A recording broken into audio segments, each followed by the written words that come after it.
On this week's podcast, we ask if it's time for a shake-up in annually released games and discuss what the best game soundtrack is and why. And on this week's Pixel Picks Showdown, we crown the best football game. All this and more on the Pixel Parents podcast.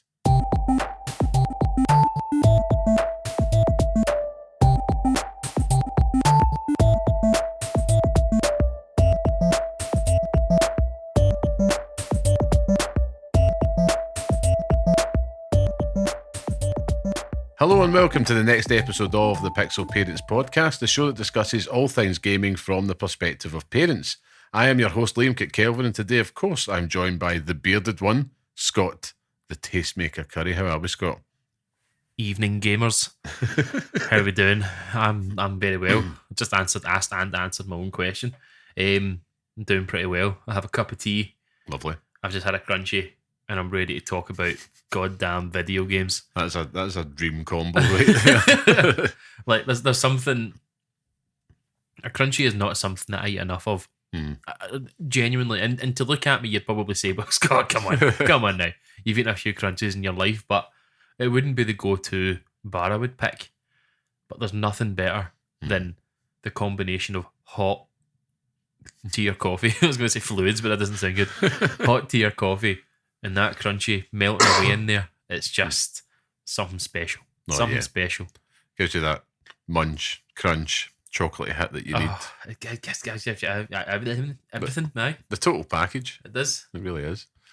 If you've probably tell by now, I've been a little bit under the weather this week, so if you hear what sounds like an old tractor engine or creaking or anything like that, it's probably just me. And that's kids for you. They share everything. That's the good thing about germs included. Kids being off for a few days and then going back to school is that they come back with everything. Oh, do you know the thing that gets me though? So it was my son that's kindly passed this like little bit of the lurgy about the house, and he bounces back in a day. Aye. And here I am, like nearly a week later, death's door. You need to, I don't know, the old wives' tale, drink hot lemon tea. No, I just need a contamination chamber in my house or something like that, you know. Sudafed. Aye. Straight to the veins. Just have like a Dettol spray around me at all times. To be honest, knowing what you're like, I'm surprised that you don't. Oh, mate, honestly. Come pre-packaged with Dettol. DEFCON 5 when it gets to other stuff. But yeah, no, but that, good this week. I'm pretty tired, to be honest with you. Like, it's been a busy week at work. It's felt like there's a real change in the air. I don't know if it's the turn into October. Probably. But, you know, there's definitely been a period in the last few days where I've been like, can't be bothered with anything now. Like, I'm starting to kind of get to the push towards Christmas and winter. Yeah, I know what you mean. Like, I felt that today. I went to the gym this morning and I was like 45 minutes in, and I genuinely felt like I could just go to my bed. Like, just this malaise, you know, just washed over me. And I was just like, oh, this isn't good. But it was probably because yesterday was quite long. I was travelling and stuff like that for work, so I was like, it's probably just that. But yeah, I am just glad to be back here talking about some damn video games with your fine self. Goddamn games, everything included. We've got a lot to talk about this week, which I'm pleased to say. But before we do that, let's get some housekeeping out the road. So, of course, for those listening, this is the Pixel Parents podcast, the weekly podcast by parents who game for those who do the same, where each week we discuss all things gaming whilst raising little ones. If you want to be part of the podcast, come say hello and share your thoughts with us at pixel_parents on Twitter, or write to us at pixelparentspodcast@gmail.com.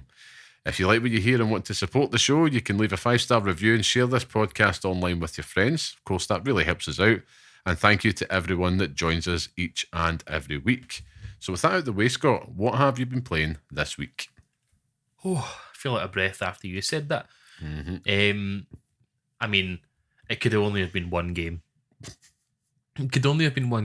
And I finally took the plunge, and I've been playing Dragon Age Inquisition this week. Oh, we've gotten good, folks. Oh, my God. Oh, my God.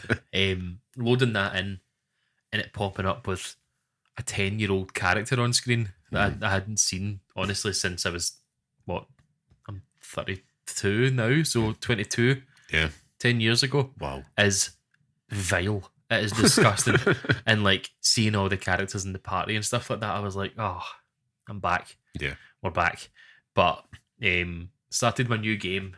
I've created a character that I really like now. So I've got a canary named Karas or something like that. Mm-hmm. A just random name that it comes up with. So I was like, fine, I'll just keep it as that. Yeah. And I have become, I've become the Herald of Andraste, and I'm slowly now making everyone else believe that the Herald is here and it's here to stay. Nice. I have covered the hinterlands. I have seen places in the hinterlands that I don't remember. I don't remember ever seeing them. I remember going down the way that you see the dragon. Yep. And I got killed by it again, like first time I stepped foot in the arena. But I've travelled the whole way around this map, and I'm like seeing things that I've never seen before. Mm-hmm. It's like honestly like playing a brand new game all over again. It's the strangest thing, and it's gorgeous. I said this to you. I texted you and they said you need to download this just to check it out. It has absolutely no right looking as good as it does. You're right. I'm playing it on Series X, and obviously that does some of the work. But like, geez, oh, I mean, I got your text and I immediately downloaded it because I thought, why not? I'm sitting here just doing hee-haw anyway. More on that later. And I booted it up, and you're right, absolutely stunning. But I can't remember. Was it 30 frames per second at launch? Because I don't know. if it was, then it's another benefit of the Xbox, like the game boost that they give to everything. Outstanding job. It's ridiculous. Like, if you told me that game had been released a number of years ago, like less than 10 years ago, I'd have been like, aye, fair enough. Like, it looks better than some of the games I've played this year, which is strange to say, but so look, aye, I'm absolutely loving my time with it. I don't remember like watching some of the trailers for the Veilguard where, you know, when it was initially brought out, it was like the Dreadwolf and you're seeing Solus and stuff like that, and it's like, I know who you are, but I don't remember anything about you. Yeah. And now seeing him in the party and all the big party banter and stuff like that, like this game does things I can't remember it doing. It's just class. There was a reason why it was Game of the Year when it came out. It's you know, brilliant. Like, I'm honestly, I'm absolutely loving it. Like, it's one of those things where you'd feel like you would get burnt out from that whole Dragon Age journey, but I'm all in on this. Like, genuinely, like, take me along for the ride. It's class. I'm loving this. It's finally happened. It's so good. I've just checked there because I had to know. There is an Xbox game boost up to 60 frames per second. That was in 2021 they added that, which is class. I'm sure it didn't have, like, because it pops up with the whole HDR thing and stuff like that as well. Yeah. So obviously there's something there, but it's just it's brilliant. Like, I'm honestly, like, we got our carpets cleaned. I told you this the other day. I told you this today, that my wife had obviously been telling me before that we're getting the carpets cleaned, which meant that I had to clear out my office and just clear everything out. Yeah. But I didn't realise this till 8:30 last night, and they were coming this morning, being Wednesday morning. Couldn't remember what day it was, but I cleared it out, and the first thing I did was set up my Xbox and my TV downstairs so I could play it before after I finished it, because I'm absolutely choking to play it. Like, if I had a proper handheld that I could play my Xbox on, I would be playing it all the time. Oh yeah, I mean, like, I am crying out for that. It's just crying out for it. It's disgusting. But I'm dying to get back to it, and I want to meet all my wee companions and all that as well, and start romancing folk. Become the whore of Andraste, you know. You've just got your eyes on Iron Bull again. Oh, I do. I really do. But it's become like routine for me now. I love that, and it's just nice being, you know, taken into the arms of a game series that I'm enjoying. Like, they're just talking about lore, and I understand it. It's like the strangest thing. It's like me playing Metal Gear Solid tomorrow. Like, I know everything that happens. I know all the characters. I know all the things. And with this, I know everything that's going on. Yeah. So that can only that could only be good for, you know, the Veilguard coming up. So, aye, that I'm there. I've obviously said I'm going to play Stellar Blade, and now they've added jiggly physics into it. I'm also going to play it. And I'm slowly, so we're obviously going to come to it with the whole PS5 Pro sitch, but I've now become, focused on playing all these old games at the wrong time. Like, I want to play The Witcher. I want to go back and play all the Metal Gear Solid games all over again. Like, I was just like, I've got no time for this. I want to play Resident Evil 4. Like, there's so and then eventually, once the PS5 Pro finally, falls out of the van into my lap, I do have to then play Rebirth all over again, and the platinum charge begins. Like, we might as well talk about the Pro just now whilst we're on it, and then we'll come back to what else you've been doing this week. But obviously, it has been a week since we've been there. So since the last episode, we've had, I suppose, I wouldn't call it a fiasco, more just a pain in the ass of the PlayStation 5 Pro pre-orders. And of course, the pre-order secured. We both have one there, which is good. That was a hell of a turnaround there in the last minute, Scott. That was a heel turn. We didn't think we had you, but we got you there in the end. I was waiting to get my hair cut at the moment when the 10 o'clock hit, and I was like, do you know what? I come here now, I might as well just do it. So I was in the queue. And then I start posting messages all over Twitter saying that I've got it, like 1 minute after they've come out. Oh, you're some man. They took the bait. I mean, I was like everyone else. I think the day before it, you had ones like Nobel on Twitter and stuff like that, and Bibelkin actually, so that was more so him giving information about how much the 30th anniversary bundle was. So it was about £960 or something. Not a small chunk of change, but when you actually weigh it up to everything that's in the package, the Pro's actually working out cheaper in the bundle because you get the Edge and stuff like that as well, plus the extra controller. So I think everybody was, myself included, was like, well, if the chance comes up, I might as well go for it. And that chance must have been available to us all for maybe about 2 milliseconds, and it was gone. And I think I walked away from it, and I remember going straight to that page. I had the links already, refreshed it once I was in. We're all waiting in the queue. And it took me about 8 minutes. 7-8 minutes to get in, so fair enough. And that was immediately gone. It took me to the page, and then it was like, add to the basket, I've hit it, and it's just unavailable. So I was like, okay, locked out. Then it was straight onto the Pro, which still, the last I checked, it still hasn't sold out, but at the time you're just wrapped up in the FOMO. So like, let's just get this secured and get out, extract. And I was just thinking to myself, because everybody was pretty disappointed, because the 30th anniversary collection was stunning. Yeah. Especially for hardcore nerds such as ourselves that really would like a wee bit of that swag and to enjoy, not to sell on. And quickly you're seeing it up on eBay for like £5,000 and stuff. And I remember asking you this week, but what is it? What the hell are scalpers doing that we're not? I know. For real, Colonel. I had asked some of my other friends about it, and it's like they've got, teams of people, they've got higher internet connections, you name it. But I'm like, it still doesn't make sense to me, because I think Coldplay tickets went up at the same weekend, right? Not that I'm going for that, I'd rather shit my hands and clap. But it's but they went up to each their own, but they're high in demand, right? Same thing. The scalpers were just getting on top of that. You saw it with the Oasis tickets. You've seen it with pretty much everything, and it's also kind of filling me with anxiety for like Switch 2 and all that, because God knows what it's going to be like. But it's not going to be, Switch 2 isn't going to be 12,000 consoles, you know what I mean? Like, True. It's, when you look at the number of consoles that are worldwide, like, honestly, it might as well have just been like Herman Hulst and the Chocolate Factory at this point, because it's just basically like you've got a golden ticket to go and buy this blooming console. Like, well, if that's the way you have to go about doing it now, though, like if you wait in the queue for the 30th anniversary bundle and you get given a ticket or something like that to go and do it, like a lottery, like if that's the way to go about it, because it's not the same as it used to be, where if you wanted something first, like if you wanted the Harry Potter book, you'd wait outside Waterstones all night for it to come out. Yeah. Like, if you wanted to have the iPhone first, you would be that Mark Rebaye guy, and he was outside buying iPhones. But but it's just like there has to be a way to do it that is fair. Well, I think the way you've described is the fairest way.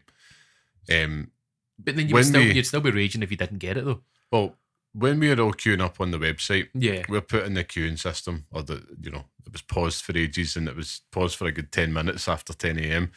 So everybody's getting a bit antsy. But when that queue goes live, you're effectively assigned a random place in the queue. So it is effectively a first come, first serve lottery. Yeah.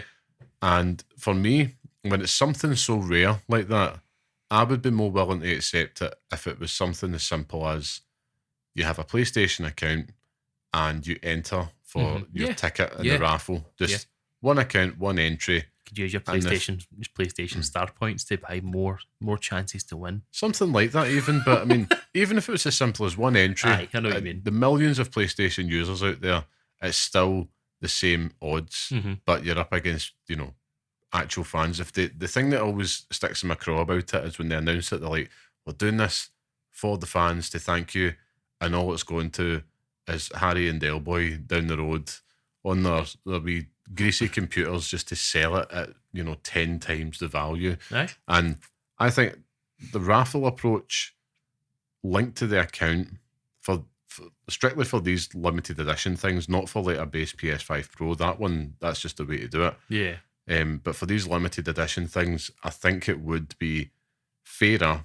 You're still going to be gutted, but I think it does actually give you a better chance than bots and stuff hoovering them 100%, but it's just also, how many people were actually online trying to get it at that one time. Do you know what I mean? Like, and the numbers, like, you're talking worldwide, like what percentage of those consoles is actually going to people that are based in Europe, people that are based in the US, Asia, all over the place? Like, exactly. It's just... You got less than 1% chance. Oh, it's wild. So it's just, the number is just random as well. Like, why? It was to do with the date they released the PlayStation, and it's 30,000 of them. Like, I mean, it just makes no sense. But I'm not the businessman. No, I I'll mean, just spray paint mine grey, and Sony aren't caring. They're getting the money either way. But if it was me, thinking purely from a capitalist perspective, I'm thinking, why are these guys making 10 times the money that I'm not? It's true. But anyhow, we've both got the pre-order, and I'm with you. I'm already starting to think about my little PS5 Pro games list, and Dragon Age the Veilguard comes out a week before it, and I'm gutted because it's like, it's going to come out, and I know I'm going to start it, and then I'll have to, transfer everything over, which will take a few minutes. And a few minutes, a pain in the arse though. I know. Because if I remember correctly, the PS5 or the PS4 to PS4 Pro, you could actually cable link the consoles and transfer everything over. Now we've both got SSDs in our PS5, like the terabyte ones, so we'll be getting them out and putting them in the PS5 Pro. I don't know if they'll be compatible at launch yet. I don't know if there needs to be an update or something. Sure, it should be, but so we need to just kind of prepare to put it on console storage with that sweet 2 terabytes of storage that's going to be on there, which is good. I didn't know that. Exactly. I'm buying things with no... Well, the content life chose you, Scott. No, that's what happened. Doing this for you guys. That's it. It's for science. That's what we tell our better halves. And it's up to my OnlyFans. I'll take pictures of it for you. Pictures of beards and feet coming your way. I'm really going to try and break you this episode. But I think The Last of Us Part 2 is top of my list in terms of old games. Yeah. And Horizon Forbidden West is one that I want to check out because the remaster. Digital Foundry. The remaster as well. Maybe, but I think, well, it's the same tech. So, but the Digital Foundry video was giving a very glowing response. A lot of the stuff that I've seen since, I obviously watched the more recent Digital Foundry stuff about it, and it's impressive what it's doing. So yeah, I'm not quite as anxious about my purchase now, but it's also waiting to see this amount of money hit my bank account and be like, there's no getting away from that. Like I've got my own hustle going on now though. Oh. My own hustle, so is it OnlyFans? It's OnlyFans. Beers and feet. Beers and feet. No, I'm selling like all my old game collections and stuff like that. Oh right, yeah, good shout. So I've got quite a lot of games that are worth quite a bit of money on the old eBay and CEX and stuff. Who've just taken away the sellers' fees this week. There you go. It's almost like it was planned, and it wasn't. But I've today I've sold Death Jam Fight for New York, for example, a game that you take to CEX and probably get £2 for. and someone bought it for £30 today. She's just like, it's just all money in the coffers for this. So every little helps. Aye, and then I've got other things on there like Shaolin monks and all that as well. So Nice. It's all going well. But I put on my old PlayStation 2 Slim, and some guy messaged me today. So how much do you want for it? I was like, how much do you want to pay for it? Like, you tell me what you want to pay for it. And he was like, £20. I was like, yeah, right, okay. No bother, mate. Like, the games, like 2 of the games alone are worth £20. Yeah. It's like 140, just sitting like the most ridiculous offer back. Like, a fucking idiot. Oh god. That's the thing. There are places as well. There is actually one shop that a friend of the show, Alex, had recommended in Ayrshire. Yeah, that might be worth looking into. It's Forbidden Worlds. I think I've seen a lot of stuff. I think there was a news story about that place because it became quite popular. It looks huge. I nearly took my Pokemon cards there, but they found a seller beforehand, and I'm kind of thinking I might have lowballed it. Probably could have got more for it, but definitely. I'm happy for what I got, because it's just, if I didn't visit the first card shop, you're right. No, you're right to doing it. Like, it's done now. So yeah, but I think the only thing to wrap up the PS5 Pro patter is really just don't buy from scalpers. Like, that's the only way. Just let them. Just waste your money. Not waste your money. It's not. That's the thing. Like, it's the bundle price was fair. Yeah. The scalper price is absolutely gouging you. Yeah. So if you've got that money, just go buy a PS5 Pro, a 80-inch telly, some good headphones, and then just be happy with the change. That's all I would say. If you're going to pay $5,000 for it's just ridiculous for a bundle.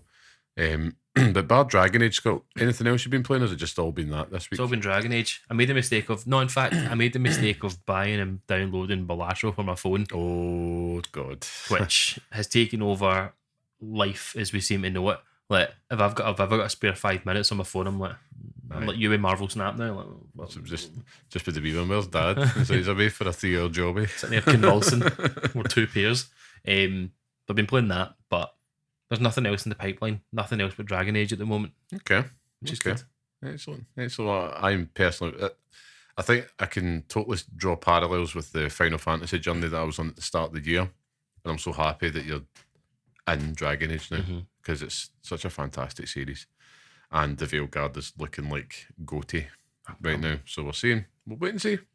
The Herald of Andraste. That's it. Disagrees. That's it. But you need to stop setting yourself up for this crow, man. You stop doing it. For myself, so I've actually went back to play Star Wars Outlaws still. So the platinum run continues, which is good. So, but see, the more I'm playing this game, man, like, the more I just want to get back to it. See, the same way you're talking about Dragon Age, I'm just like, I really just want to sit and play Outlaws. Yeah. And there's something about this world that they've created. It is so Star Wars, and it sounds obvious, but it's not a difficult. It's not Star Trek. It's not an easy thing to do. I know, the Xbox. But I think time is going to be really kind to this game. Yeah, I really do.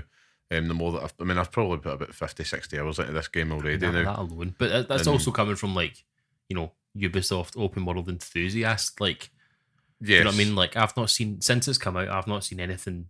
I know they put out like a roadmap the other day talking about like the upgrades and the content and stuff like that's coming out. But so the first story pack's coming at the end of this month, featuring Lando Calrissian, and they've had 2. Like, they're letting fans know when the patches are coming to address things, and I think the one that's going to come at the same time as the story pack is going to address the insta-fail stealth sections, which is good. I mean, to be honest with you, they didn't impede on the game at all for me, because I'm Solid Snake. That's it. But I think I would call it the Ubisoft appreciation effect will come into place. So it's how that works. This phenomena that I'm coining.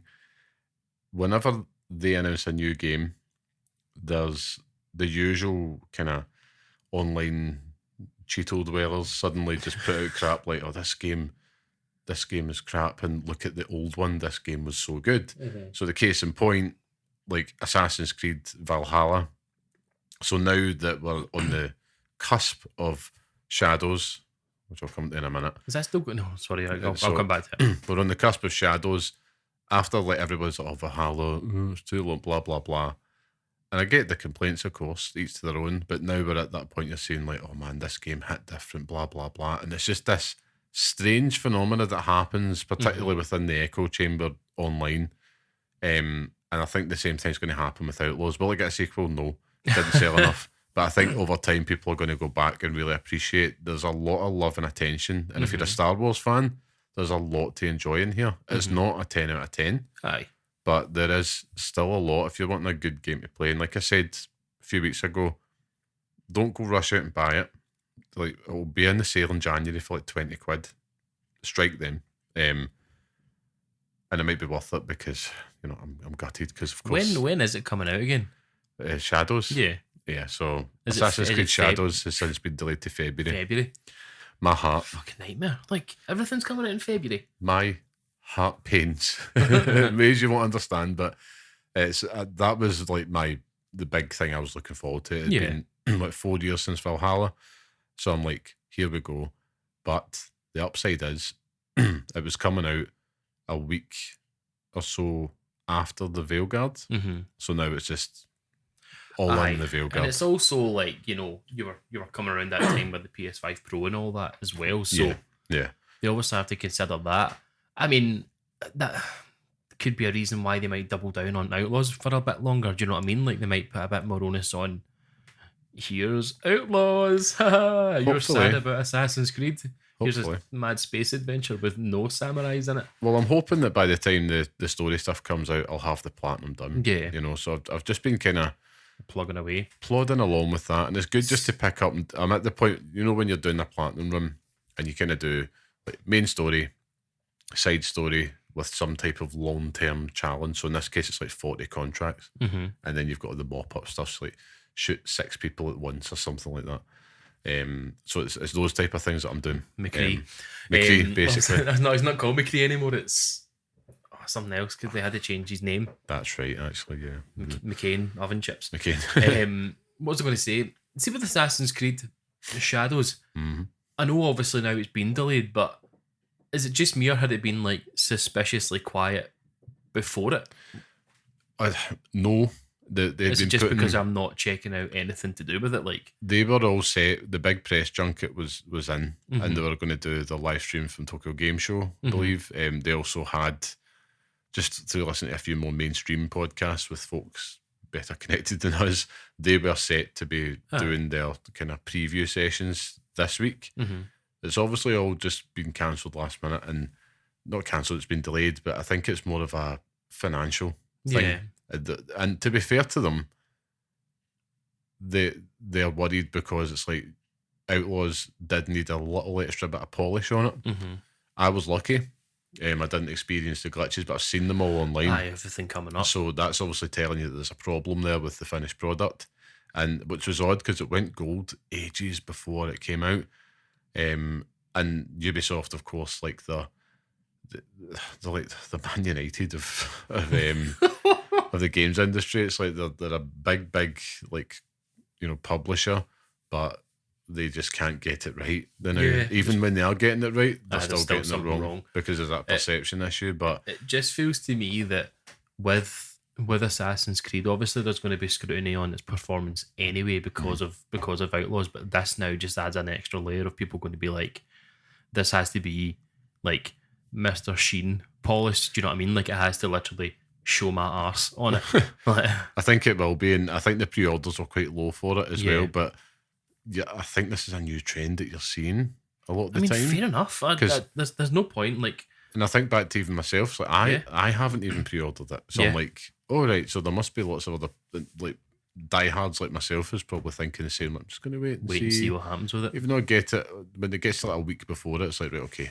It's usually me on day.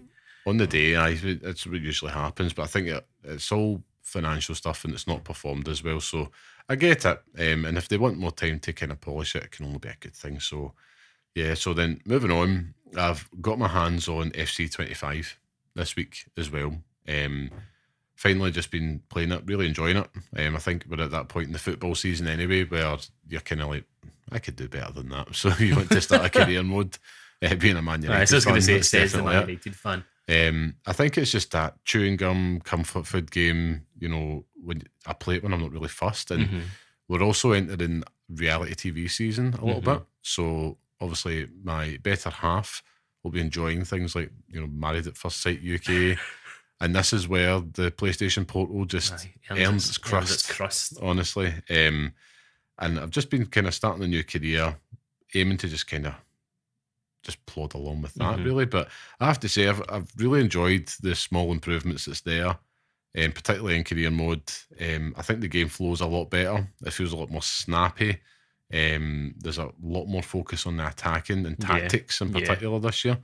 So it's generally it's solid. Generally doesn't feel sluggish. I think at FC24 at points it did feel like you're wading through mud. So that was their first go at it as well, wasn't it? It was. The youth or EAFC thing. What do you feel about Rush? Rush, I could take or leave it if I'm honest, man. I thought it was class.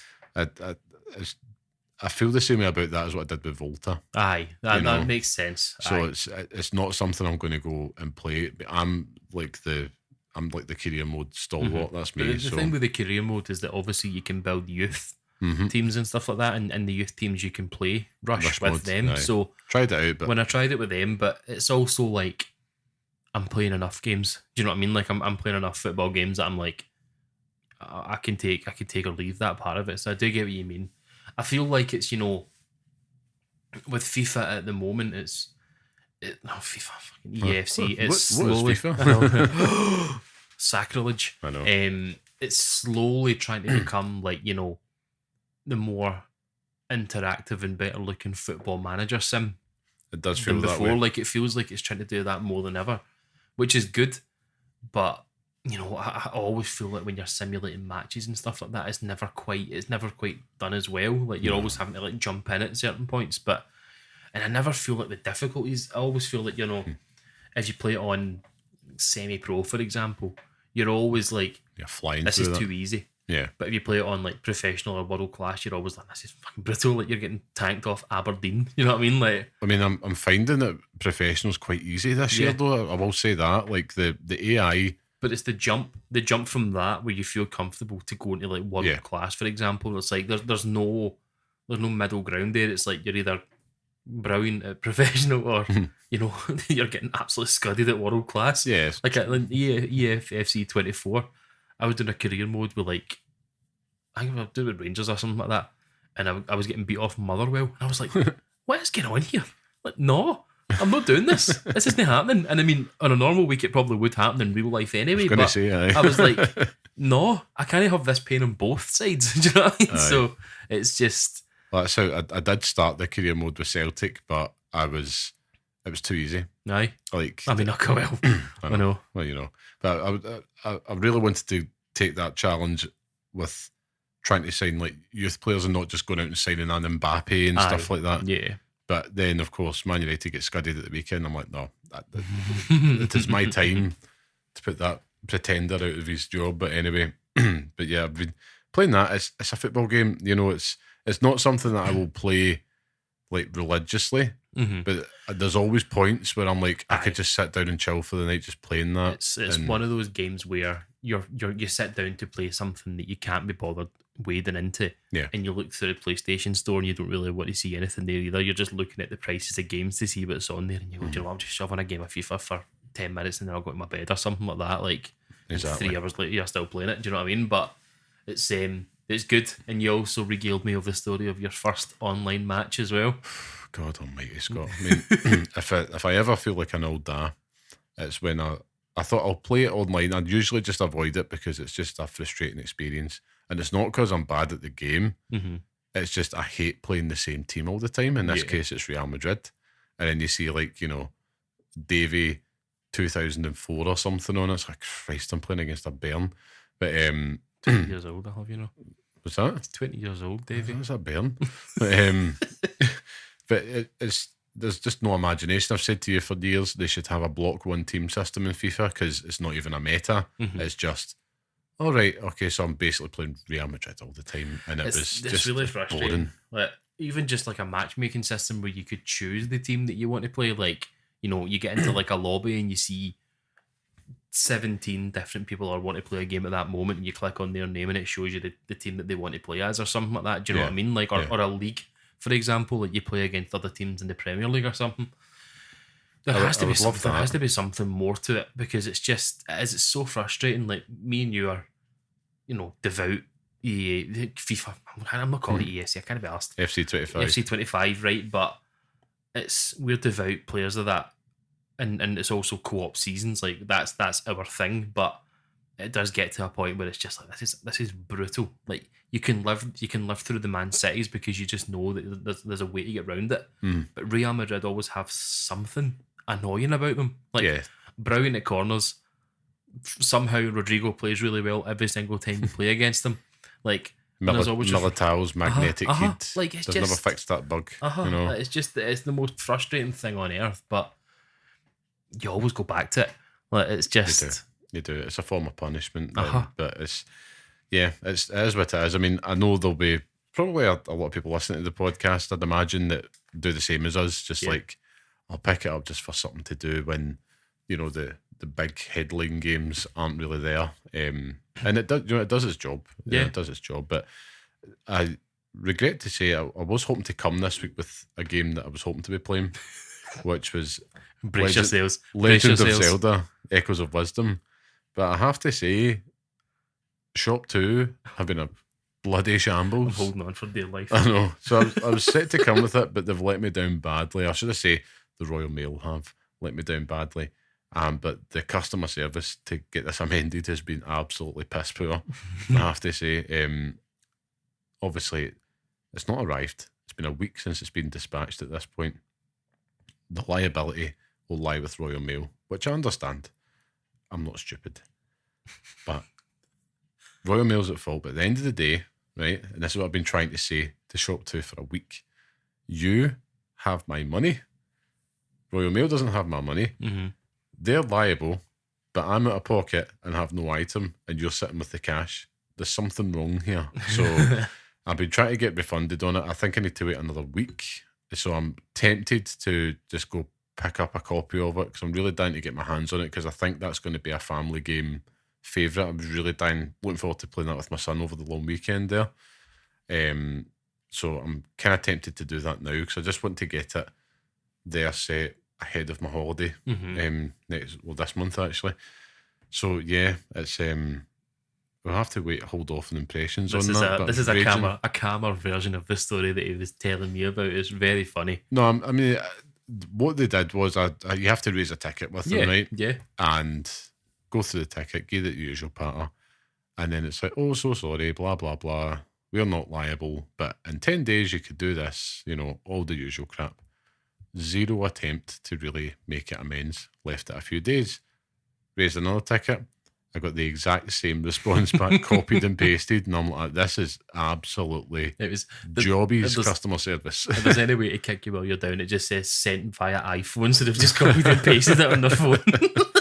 Honestly, I mean, on the whole, Shop 2 have always been good, but this has definitely just been just poor. Just really, really poor. I was hoping for more. I understand that they're bound by the terms and conditions, but when you're trying to raise a proper complaint, which is, I've waited a week, I am out of pocket and have nothing. At the end of the day, I'm going to have to wait another week. At the end of the day, you should have had it. Like, do you know what I mean? Like, regardless of it, you should just have it. Like, it's just, I don't have it. All right, let's sort it out for you. Do you know what I mean? Like, that's as simple as it should be. At this point, I can see where they're coming from. They don't want to obviously refund too early because it could turn up, but we know that's going to happen. So you're going to have to chalk this one up as a loss, guys. Anyway, so they give me the money back. If it turns up, hey ho.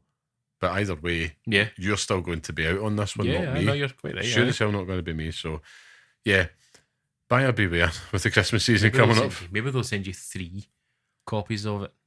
I hope so. Just as a treat. I hope so. Well, as I had mentioned, we do have a lot to talk about this week. This is a strap in, folks. It's going to be a long one. So, this week I am very, very delighted to share that one of our listeners has been in touch with a question, Scott. So good.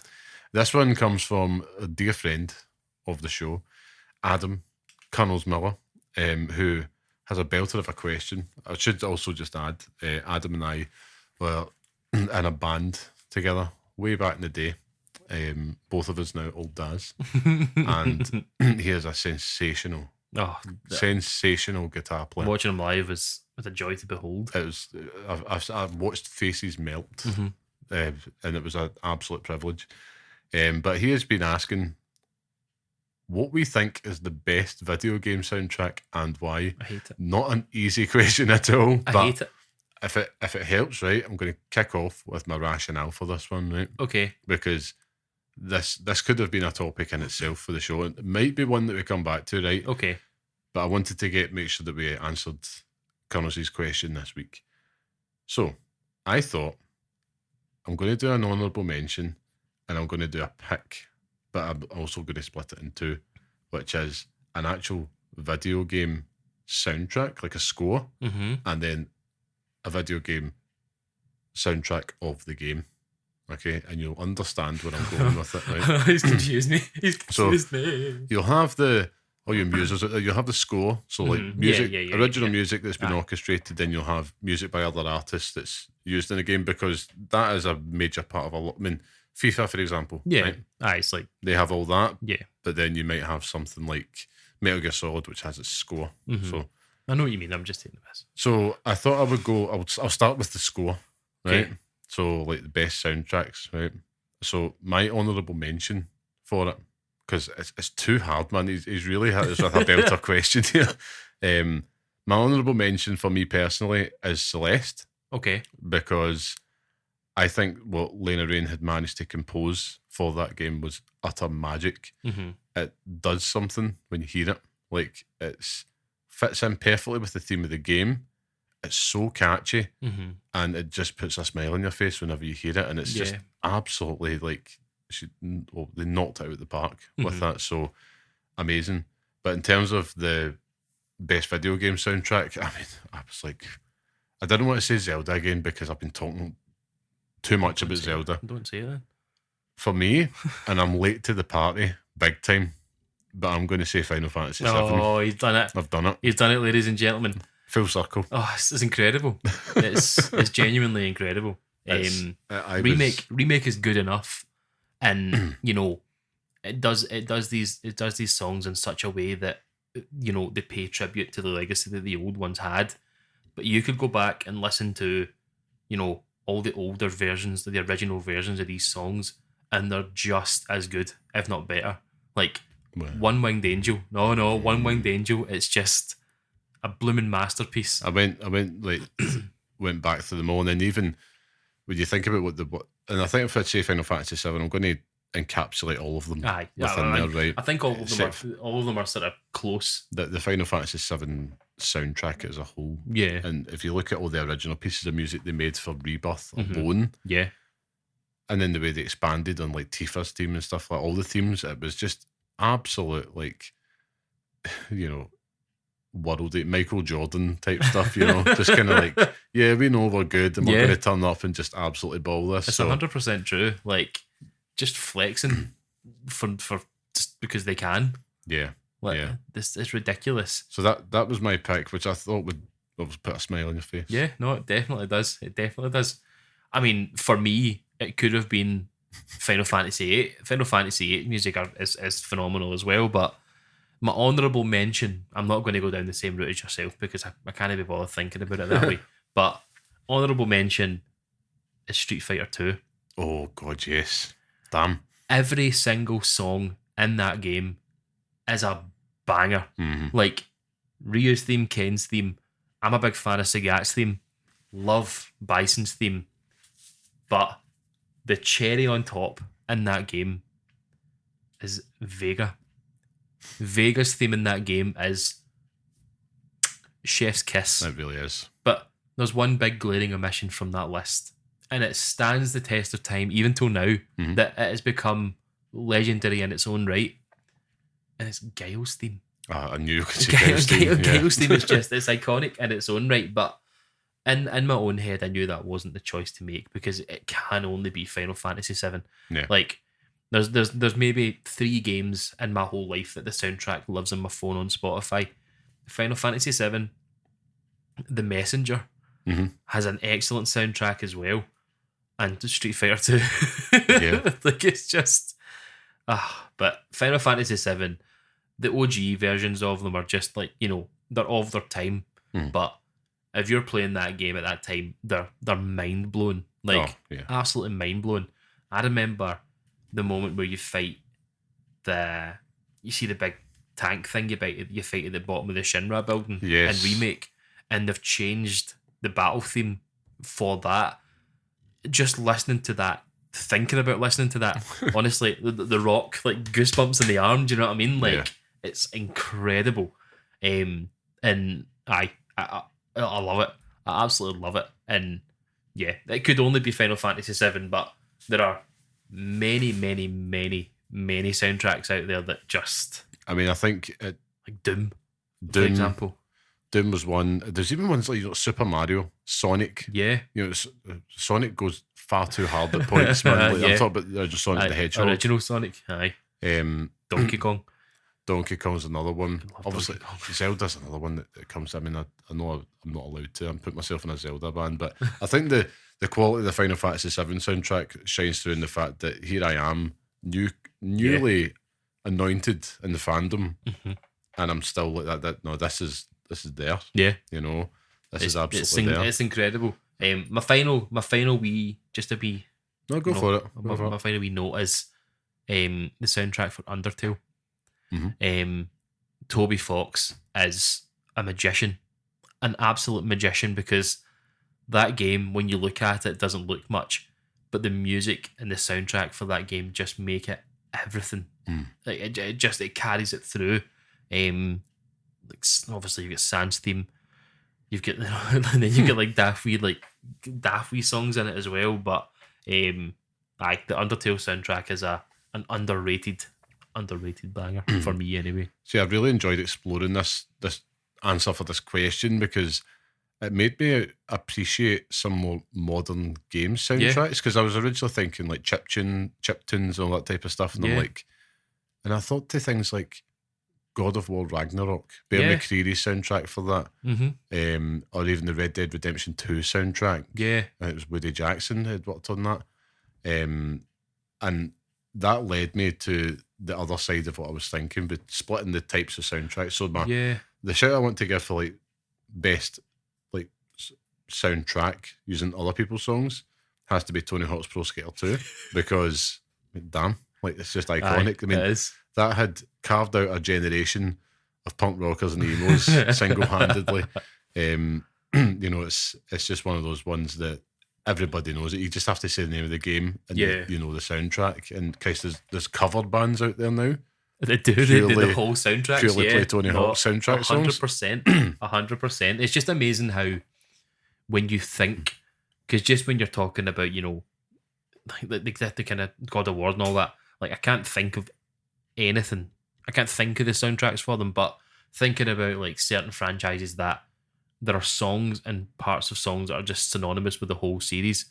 Halo, Uncharted, The Last of Us. It's just like, music does a thing for video games that I don't think. I mean, for me, I think it's just,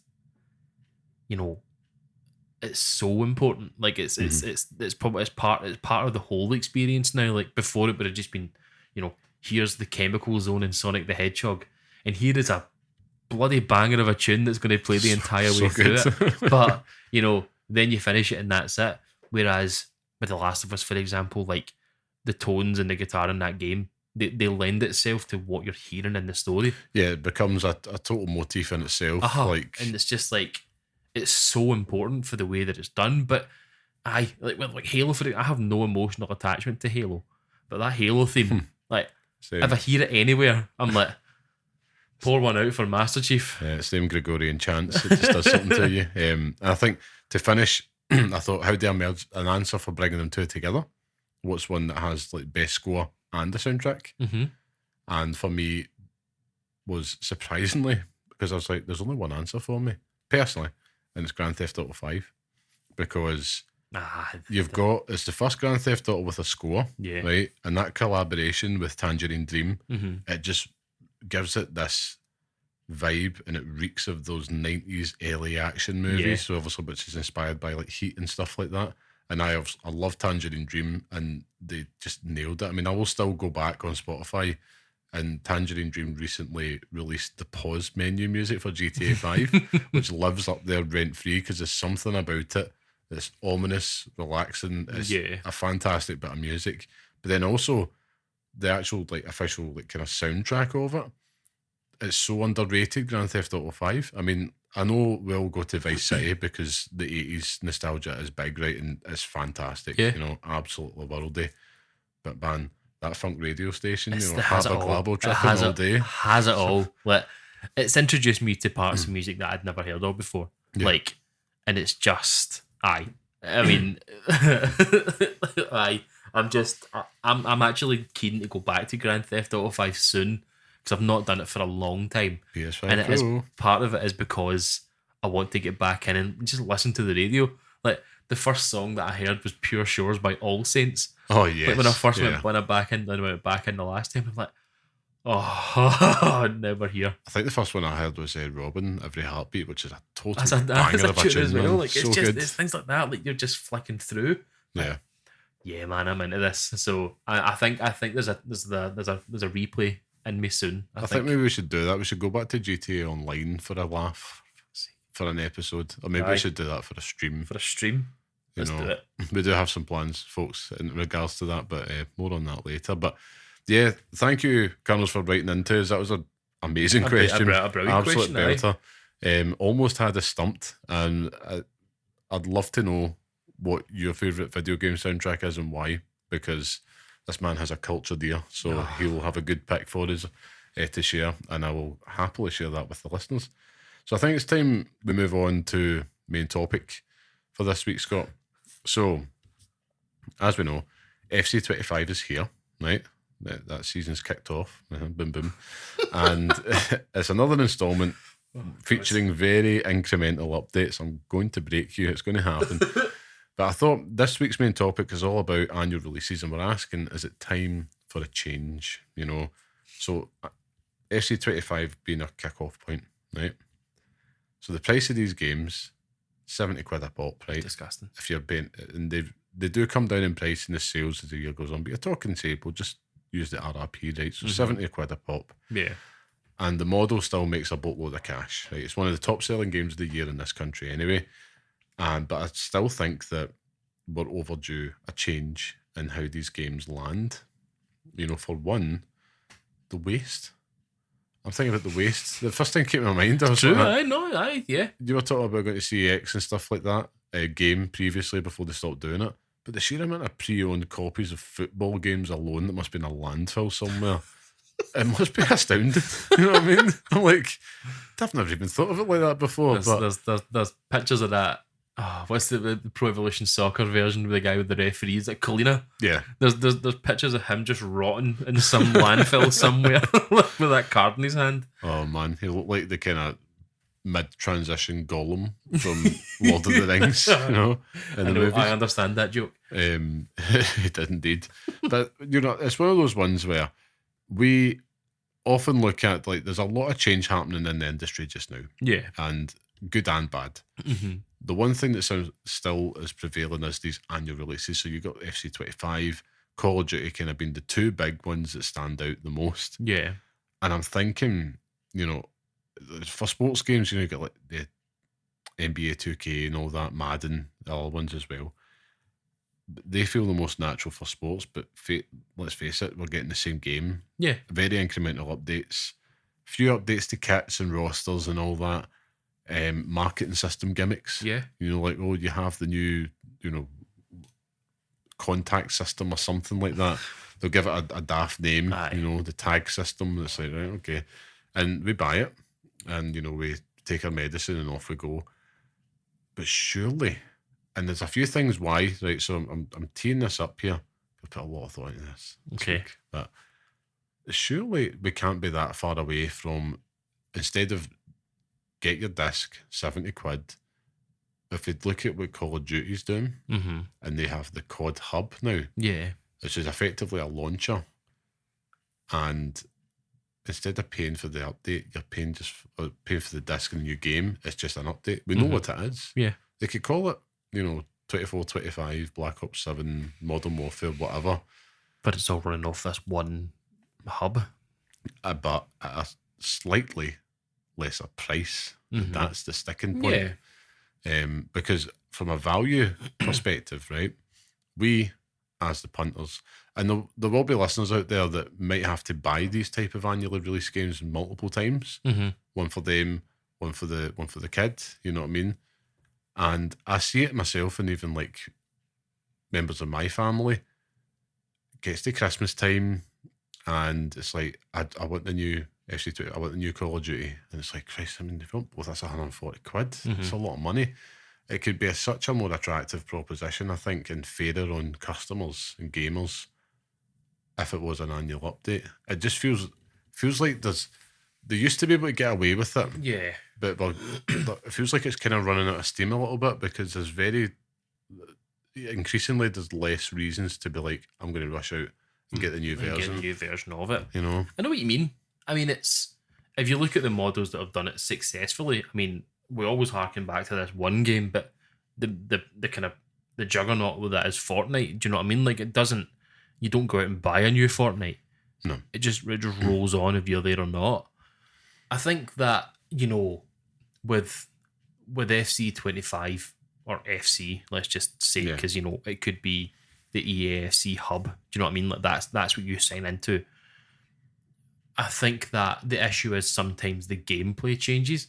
So, like, if you're me who's bought FC25 but actually prefer the way kind of FC24 plays, am I still able to go back and play that? Do you know what I mean? Like, it's a tough one, because it does change so drastically.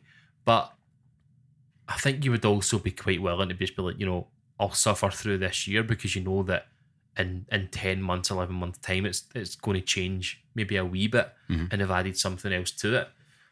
I think that with your football games, it is only natural that it should just be an update, because it's not, the teams change, but they don't change regularly throughout the season. Like, they change twice a season. Do you know what I mean? Like, we buy this game just for new squads. Like, it's ridiculous. Yeah. Like, why can't I have the new squad in FC24? Yep. Like, it's just mad. Football Manager does it as well, though. Like, there's lots of you buy the database. Like, it's nothing to do with the actual gameplay, because these games don't change that much. No, it's just you're paying for quality of life changes, and that's it. You're paying for a brand new soundtrack that you don't listen to because you just put on your Spotify and don't play anything else. Like, it's just. I should add. There's a few belters on the soundtrack this year. You have to wade through that, though. Like, do you know what I mean? Like, you have to listen to fucking different versions of some random shite that you've never heard of before. Like Anderson .Paak features twice on the soundtrack. I just need to throw that in there. But do you know where else he feature though? On Spotify, where you just turn the music off and listen to any Anderson .Paak you want to. Do you know what I mean? It's just, I see what you mean, and I think that the time is up. Well, the time is now. There's a few disruptors that's happening just now. Mm-hmm. So I'm going to come back to Call of Duty, right? And I think that there's a few things that's happened around the industry which is telling me that there is a possibility, but it's against one harsh reality. So the reality, to start us there, is that publishers want to make money. Yeah. Right? And the model ain't broke, so don't fix it. So as long as we keep turning up every year, why would they say, right, get an update for 50 quid, and it's like, well, I could sell them it for 70 quid. You're talking like that's always going to be king. Then that's just the world we live in, and I accept that. And that's not me being corporate apologist. It's just very much that's the reality, folks. Well, that's true, just though, how business is. But there's been a few things at play. So Call of Duty is the big fish, right? It's the Mac Daddy still, usually, bar last year, the top selling game of the year until Hogwarts Legacy dethroned it, I think, which was quite impressive when you think about it. But with Xbox coming in now, they've added it to Game Pass. Yeah. Right? So I think that we might start to see an appetite grow for that transition to something more like an annual release. So, like I says, the COD amp is effectively became this launcher. You couple in where you've got Game Pass, and if you look at the two of us as an example, we would be playing on PlayStation if it wasn't for this. Yeah. I've announced Black Ops 6 is coming to Game Pass day one, and we're like, yeah, beauty. That's effectively paid for that subscription for us, smaller fee, and it's in a COD launcher. All your stuff's cross-play, and it's cool. I can sign in wherever, play it, off I go. You give that a few years, and you're going to start to see the numbers for that go up, and more people naturally transition to Xbox, which is why, of course, Sony were not too happy about the deal going through with the Activision Blizzard merger, or takeover, should I say, but I think you start to see the consumer expectation change at that point, which is where it opens the door for these type of updates happening. Now, I can honestly see a future where if you do get to that point where more people, less and less people are buying it outright, and the expectation is I'll just get Game Pass. It becomes more sticky that way. That's how you get them in, and then they start to charge for updates. And you might see that in smaller ways. So maybe they split the campaign off and they start charging for a campaign update, or maybe they're already doing it with like the blackout multiplayer swag, all that type of things. You're starting to see it. But that's it is just that's now. The thing though is that they're making money in other ways, like. But it's additional. Well, that's it though, and yeah, I mean it's stupid though. Like, I'd love to see what part of the money that Call of Duty makes is from game sales alone, and what part of it is actually from the cosmetics and all the other shit that they sell. I think it would make our head spin. The same with FIFA as well. Like Ultimate Team, like it's a phenomenon. Like, streamers online are only playing that. Like, I'm going to take you on a journey, here, right? I've geeked out about this probably too much. I'm like, where is it I'm going? But I think you're right. The problem is that they're making so much cash that there's never going to be that drive for publishers to change, right? But from that value proposition perspective, we are getting shortchanged as gamers. Yeah. And inflation's going up, the cost of gaming's going up, so you will naturally see a change in spending habits. You see it with the reaction to PS5 Pro. Only idiots like ourselves are going to rush out and get that. When it gets to the next console generation, it looks like we're going to be hitting those ceilings. You're going to start to see changes in behaviour unless all of a sudden governments go, do you know what, you have been getting shafted, wages are going up. I doubt that's going to happen. But then you've got like this massive chunk of those gamers who buys and plays games just like COD, FC, and the casual gamers, and they're happy all year. But it's when that game price and inflation starts to hit them, then you start to see we need to change the model. We need to disrupt it slightly. If you look at some other live service games, the big trend that they were all chasing, Sony in particular, and the bubbles kind of busting on that, High Concord. Yeah. It's shown that I think that's going to be the first torch lit, telling these publishers that getting that reliable income from gamers in a different way. So you're looking at it from a live service point of view. That isn't going to be where the future is, because let's face it, there's only going to be one Fortnite. Yeah. They need to stop chasing that trend. So that's what's making me think there might come a point where they just go, do you know what? Xbox in particular are onto something here, because it moves from live service to live subscriptions and things like Call of Duty and all that, which get you in the door. And then it's like, right, we know subscriptions may go up. It's not happening just now, they're stagnating. But as the cost of gaming goes up, and don't forget what happens at every generation usually, price of the game goes up as well. So we're talking maybe £80 games. Yeah. I don't see gamers sharing that out, even the casual gamers every year. Yeah. You know, £160 on top of a £700 console investment. I'm just not sure. I think it's going to take a lot for it to get there. I mean, what I'm pitching here is a total, like, clutch at straws. I think this but is it's a possibility. It's something that's been said for a long time, though. Like, even before the PlayStation 5 generation, like I can remember having conversations about why don't we just pay for a subscription for COD years ago? Like, as you say, sometimes we're too stuck in our ways to accept that that might be the right way forward. And I also sometimes think that, you know, Game Pass is great in these situations, like when you can get brand new game day one and it's class, but there's also those months where it's pure shite. Like, you're not always getting the value for them. You're getting the value for what you pay for. And I also, like, call me old fashioned here, right? Here we go. And someone explained this to me in ways that I'll understand. But how on God's green earth do Xbox make any money from Game Pass? I don't understand it. Well, you have to remember who's Xbox owned by. No, I get that, but this is like it's like Ted Turner's WCW, right? Like when he was in charge, money was not an issue. Like NWO is the Game Pass of Xbox, right? I'm going back to the wrestling analogies here, right? So you add all these games and everything into it, but someone has to foot the bill, and Ted Turner foots that bill, right? But then the AOL Time Warner merger comes, and suddenly they realise we're paying a fucking hell of a lot of money for this. Like, when does the bubble burst on Game Pass? Because I honestly, it's something that I pay for, and I do not understand how they could be earning any money from this. Well, especially in a generation where they seem to be performing so poorly.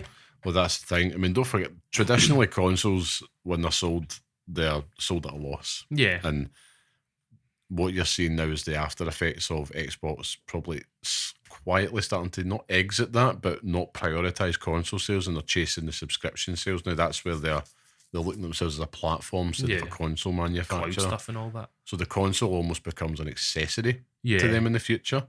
And then that has a knock-on effect with Sony, with not having the strong competition. They can raise their prices to sell their consoles at not as much of a loss. So I think this is why you're seeing the multi-platform strategy starting to emerge, and they're trying to claw that back because Microsoft have very fucking deep pockets. Yeah. So that's the answer to it. That's why Sony aren't doing what Game Pass are just now with day one exclusives on there, because it costs them far too much of a loss to do it. I just don't get it. It almost feels too good to be true. It does. It definitely does feel like that. I think that I only understand things if people explain it to me in wrestling terms. Like, well, it makes more sense that way for me. Sticking with that theme, right? I thought to myself, what would be the first game? Because Call of Duty won't do it because it's too much of a cash cow. FC25 ain't going to do it. And I'm thinking wrestling games could be the place where I would suggest a annual update type model instead of like a new game every year. Could work really well to kind of see, is there an appetite for this? Because the wrestling games are in the similar space because they've become sim games. And it's very incremental updates. You're changing the roster, maybe changing one or two of the not kits, but the attire. Aye. You might maybe add in a couple of new arenas, but the gameplay is kind of on the whole the same. 2K24 is on PlayStation Plus this month as well, guys. But I think they could... Is this why have you been playing it? Not yet, not yet. But a fan. It's just they're too slow now. I want the game. I want them to 2K24 go back to the arcades. is actually quicker than you think it is. I'll check it out and see, but I think there's less riding on that. This is why I think it could work. That makes sense. Not that they don't sell well, but there's less riding on the fact that they don't need the tens of millions of sales.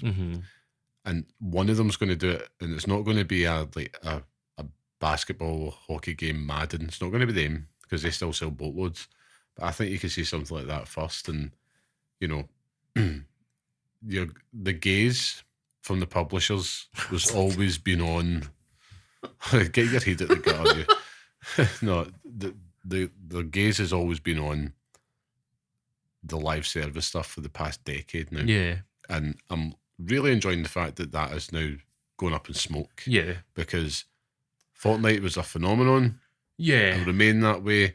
There will be other examples, but even like Destiny and stuff, you can already see the next live service stuff coming from Sony. They're going to flop. Yeah, Like, it's timestamp that they're going to flop, and I think that they're quickly then going to look at other ways to see how can we innovate, you know, or basically just change stuff up within the current market to get as much money as possible out of people who are facing it's true. higher costs for our goods and services. So It's definitely there's something there. I do get it from the point of view with like a WWE 2K game where you could just have that as the platform. You have your base roster and that just can ever evolve. Like there's something really cool about those games though, but when you buy it, you do get this brand new roster, but you know, there's no need for it to be yearly updates because there always seems to be problems with this yearly update. So just build on what we have. Look, I think with any game you could have this. Like, do you know what I mean? No, it could be anything just incrementally updated like that. I mean, there's not a lot. I mean, I was looking Assassin's Creed, for example. But I put that in my notes here. But like, you tell different stories using the same thing. Like it's just that's what you do. And like, for example, you have Assassin's Creed Valhalla, right? So you've gone from Odyssey to Valhalla, is that right? Yep. So you've told the story of Cassandra, if you played as the guy, which nobody seems to have done anywhere. No. But then you just say, like, we're going to tell this story in, you know, the Valhalla world, but we're going to iterate on that gameplay ever so slightly. Like, do you know what I mean? Like, it just changes with that. You don't have to buy. I don't know how you do it. That's a more difficult one because it's brand new. But the Assassin's Creed of old, you probably could have got away with it more because they could have just told different stories within that universe, and you maybe pay for those stories as like seasons. But well, that's what you're just constantly having to then develop and churn out content for it. Which I think they're aiming for that with the Assassin's Creed Infinity project. I don't know if that's went cold yet, but that's effectively going to become a launcher for when you access other Assassin's Creed games. I think you've hit daft idea. I think you've hit the nail on the head with it being with the sports game being the the litmus test for it. I think it's good with 2K, the WWE games. I think you're 100% right. I think there could be something there with that. Even ones like the Formula One games as well. I know how much of that changes. Like it's just ridiculous. Vroom vroom in it. It's just and we're just all too forgiving of it. There was a time where like Ubisoft were guilty for punting out a lot of annual released Assassin's Creed games, and they did get lambasted for it. And it's because you saw the diminishing return. Yeah. It did get to a point where, like, you know what, we need to slow it down, and now they're on that 3 to 4 year cycle. Which is good, because you're seeing it pays dividends now. Like, I absolutely much prefer it this like way. Origins saved Assassin's Creed, I would say. Like after the disaster that was Syndicate. Like, it's just... I find it so boring, that game. Is that the one in London? Yeah. I tried to play it and it was the buggy mess, so it didn't work properly. So I decided that's my time with it done. Yeah, I experienced more bugs with that than what I did Unity, oddly. And I was gutted because I wanted the funny bugs from Unity, never got them. I know, because all the pictures that you saw of it were hilarious. But yeah, no, there's definitely something there, and I think that in the perfect world, it would make too much sense for it to happen. But we're also talking about heads of these companies actually making a decision that benefits the consumer. Well, yeah, and down with the sickness, Yeah, I mean, it's more just how do you keep them coming into your shop? That's really, it's just marketing 101. And will we see it in the near future? No, but I think there's an opportunity growing there just because 100%. There's a lot of external forces happening, and people will eventually start to have to vote with their wallet. Yeah. The thing that always concerns me is how I don't ever want gaming to be only a middle class hobby. Mm-hmm. But the price of it now, I mean, I think one of my friends had mentioned this to me a couple of years ago, who's not a gamer, and it stuck with me. He's like, you like still playing your games? And I was like, yes, that's quite an expensive hobby, isn't it? And I'm like, well, can't we think of it? I suppose so. But I'm like, we all tend to do it. All dads will have that in common. There's some type of expensive hobby. It's a collection, it's a season ticket, it's a golf, whatever it is. And I think we're programmed to do that. Like, we're more likely to just kind of get involved with stupid things, but to capture their attention. But it's getting to that point where I do worry as to, like, whereas there has to be a glass ceiling. Yeah. Like, there's a reason why we're not playing on PC, because yes, it does all these fantastic things, but it's the same reason why I'm not outside driving a Lamborghini. It does all these fantastic things, but I'm all right without that. I just need something to do the job, you know, and have me in the best, like, kind of comfort that you can get your hands on. That's the aim of the game. But we'll see. We'll see. I do think, you know, there is a part of me that's probably clutching its straws a bit, because I'm like, as we do head into that future, you know, we're talking about £90 games and stuff like that, and it's not a gold version or whatever it is, it's just a base game. And you're paying that for, like, you know, Black Ops 17, and maybe your wee ones are into it as well. And it's like, Jesus, I can't do this. Captain Price is still on the front of it. Exactly, you know, the fifth reboot of Modern Warfare's happened. Yeah, it's an interesting thought, but I do think that it's time for a change. I think it would be a good time to do it now, because I feel we're in the advent of this concern around the cost of gaming, ultimately, and the value we get back for it. It's definitely something that I think needs to be said more. You know, I think that we were all... I know there was a conversation about the price of the PlayStation 5 Pro, but I think that conversation died the minute it released. Like, I don't see much of a... The 30th anniversary edition did wonders for that machine, honestly. Like, I think that people are also saying it, but I also think that because it's not the PlayStation 6, do you know what I mean? Like, I think if there was the PlayStation 6 coming out and they said, you know what, it's $750, everyone would have been like, no, no, this isn't, no. And you know, I think $750 is a decent price for a PlayStation 6, but it's that's what we're talking now. Yeah, you know? But it's one of those things where this console for us is just it's what we want now, and that's fine, right? But down the line, when they do eventually say this is the next generation of Xbox console, we're going to tell you now straight off the bat, $850, but it comes with a foot massager. So it can massage your feet as you're playing it. It's got the HoloLens, the Microsoft HoloLens that we all made, and nobody cared about it, but we're giving you it for free just for a laugh. No, it's just like the Kinect all over again. It's just, you know, it has to burst. Like, you know, there's only so much punishment we can take. I think we're already here.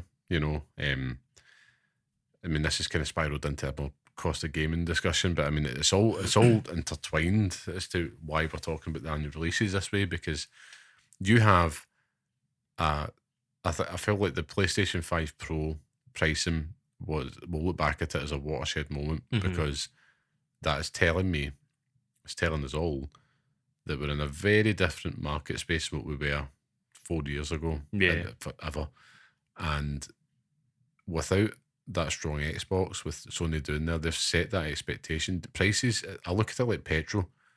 They can fluctuate. They never come down. They never come like properly down. Even like with energy prices, it's not going to go down to what it was 2 years ago. Yeah.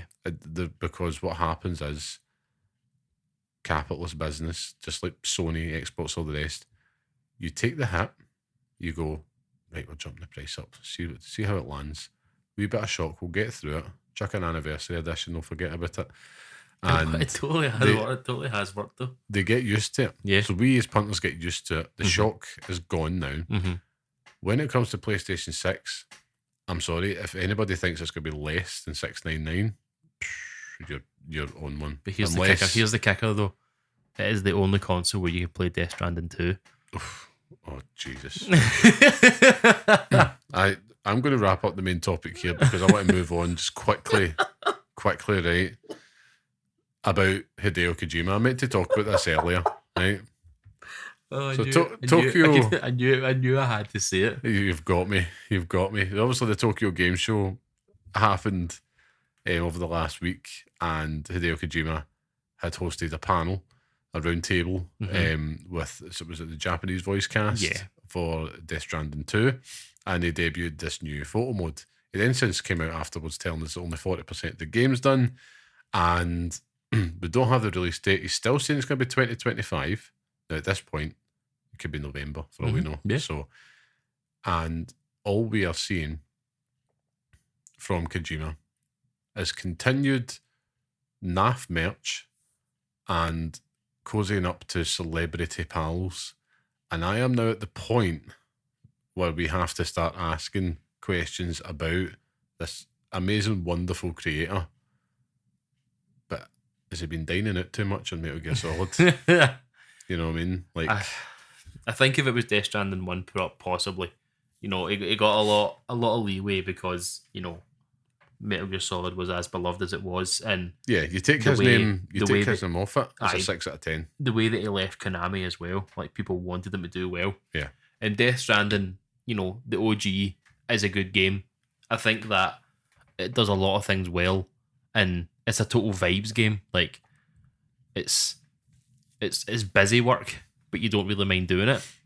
The strand system, which you love, God Almighty, is hilarious because it's just you see different people and stuff like that, different things that they've left in the world, and I think that's cool. But I don't see how you translate that into another game, and it vary. You know, I think that we expect innovation from Kojima, which he's shown throughout his career. It is very well possible, but Death Stranding is a game about the characters themselves, and that's why he's showing all these characters off. But absolutely, for what we got at the Tokyo Game Show, it is fucking abysmal. Like, to hype people up for even just show them anything else. But I don't care about George Miller, now Tarman, you know what I mean? Yeah. Some creepy wee dancing fucking doll. Like, it's just like, I get it. That's his name. I get it. But these are all things that are tacked onto the game that personally I probably won't do. Like, there is no greater turn off than an in crowd. Yeah. And the vibe that I'm getting from Kojima, and have been increasingly since he's left Konami, is that there's a creator there, a creative mind that is longing to break away from games and get into film. 100%. And I totally respect that, because that's what inspired him in the first place. You know, he adores cinema. And somebody give this guy a chance, please. I mean, because he needs to get it out of his system. And I think he could make some fantastic films. But he also, like, I was listening to a podcast the other day about it, and it was that, you know, is there a long enough leash that he has to be put on, you know, just to kind of say, look, we get your point, but rein it in, do you know what I mean? Like, well, yeah, but Death Stranding was the example of that. I have never tried harder in my life to enjoy a game more than what I am. Where did you get? What? Where did you get to in Death Stranding? I played that for about 20 hours and put it down. Couldn't put it in one minute. Right. It was, the thing is though, right, as I said earlier, we all know this, and this is the thing we all need to admit. You take a Hideo Kojima game off that, and it just comes out, we are not raving about it. No. The whole justification, and we really did try hard as a community to give this thing more substance. It's a Strand game. It's not. It's a fucking comment.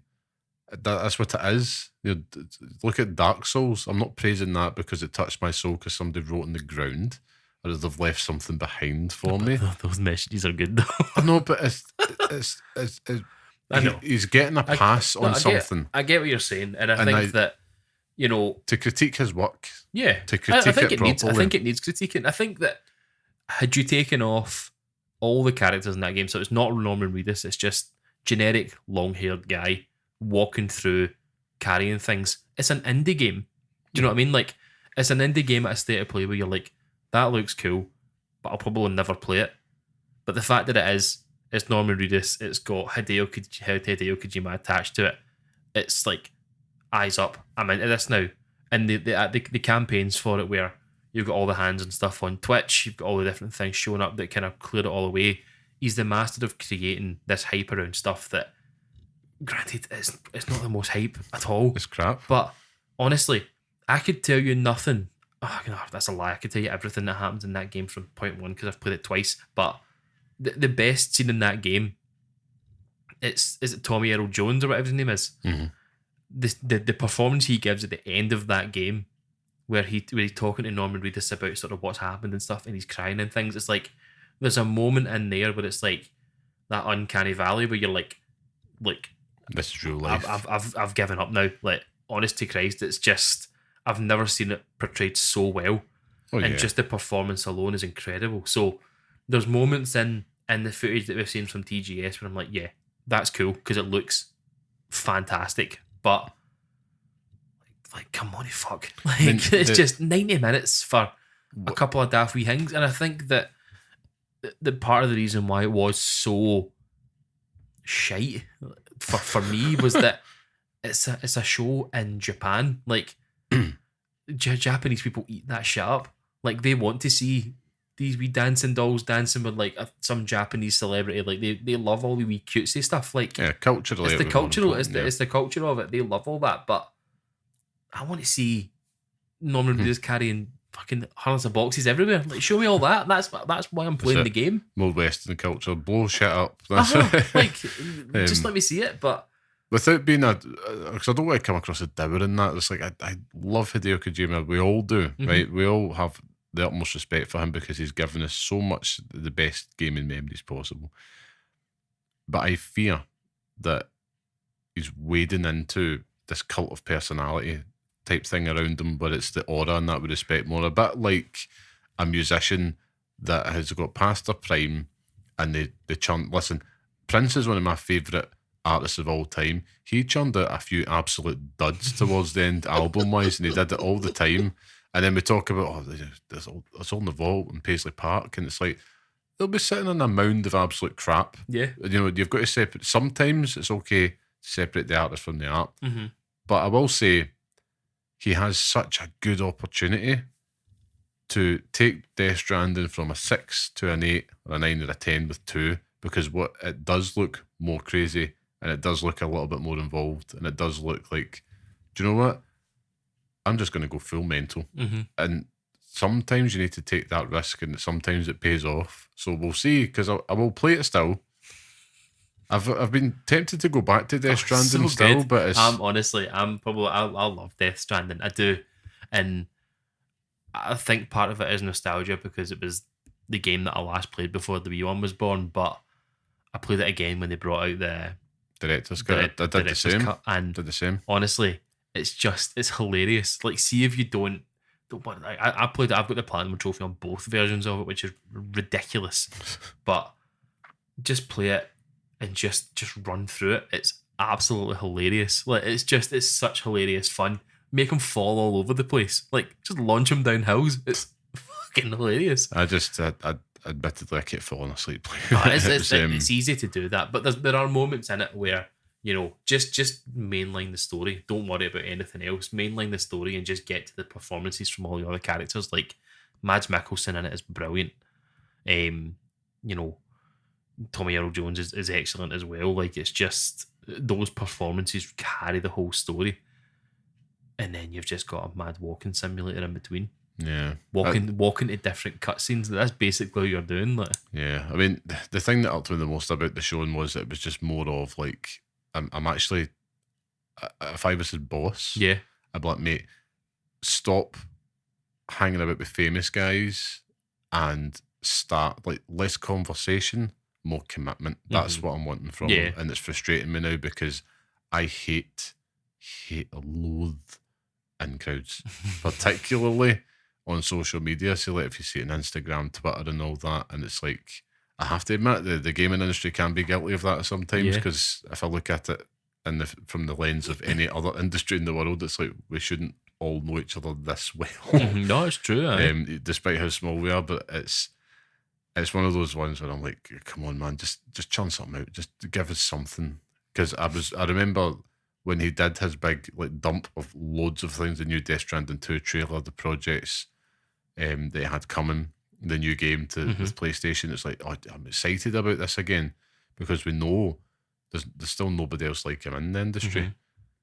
But I want to see more of that, and less, here's what I had to eat with, this director. Hi, or this Nicholas actor. Winding Refn Yeah, is it's like living in my house now. Like. or Norman Reedus. I mean, he's keeping that guy a roof over his head, man. Honestly, we'll wait and see. But I digress. To quote as one to Taz quote would say. Taz, but I think it's time for the Pixel Picks Showdown. I'm glad we've went longer on this episode because I don't have many picks for this. Oh, I've got some for you. Of course, where each week we are going to pick a game from our chosen theme and decide which one deserves to live on in the hallowed Pixel Picks list, which is our definitive list of the best games we recommend and pass on to the next generation of gamers. Last week's theme was Zelda, with The Legend of Zelda Tears for the Kingdom becoming the latest addition to the list. And in this week's showdown, we are debating what best football game, parenthesis, actual football, not hand egg, we think should feature in the Pixel Parents list. So as always, last week's winner goes last. So let's get to it. Who was last week's winner? You.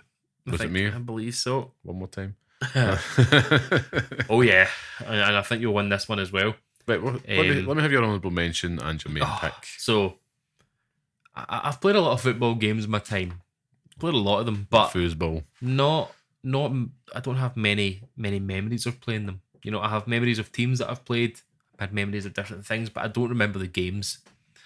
But one game that I do remember was a soccer game, and I'm frantically googling names. I'm waffling because I can't remember the name of it, and I want to get the name correct. But I remember playing this on my Wii. Okay. And I loved it because it reminded me of a game that I played in the past. I've spoken about it on the show. Sega Soccer Slam was a game that I played many moons ago, but it's not the choice.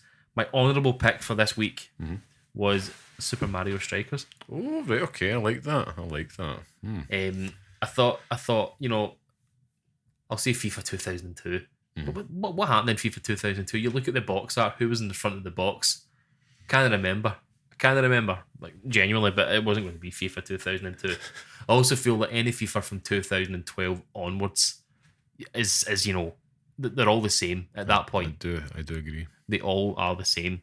But Mario Superstar Strikers done something different where beloved characters doing mad things, Mario's the king at that. Mario is the king at that.